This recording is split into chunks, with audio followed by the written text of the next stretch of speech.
Life behind bars, that is the sentence a U.S. court gave a radical cleric for his role in a deadly hostage episode involving British tourists in Yemen.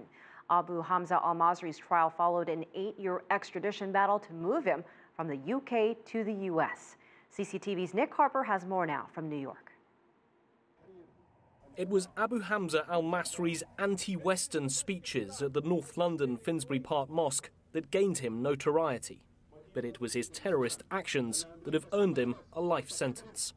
A key piece of evidence in his undoing was an interview by one of the Yemeni hostages, recorded with Abu Hamza 2 years after the ordeal.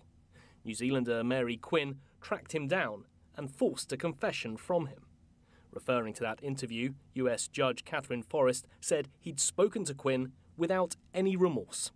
The interview perhaps surprised some people for its candour and its self-incrimination. But prosecutors argued that it simply showed a man who truly believed in the cause he was subscribing to.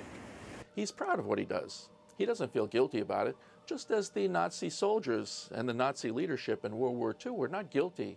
They didn't feel they did anything wrong. His behavior is really that there's a culture of violence, and he subscribes to that culture. His defense team argued, as a double amputee, he needed specialized medical care and should be jailed in a medical facility instead of a maximum security prison.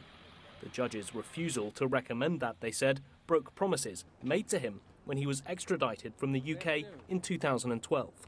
I think those issues were issues that were very important for the extradition. The government made certain representations, and now they're trying to avoid those representations. I think it's the wrong thing to do. In sentencing, Judge Forrest said Abu Hamza was evil and that his actions had been barbaric, misguided and wrong.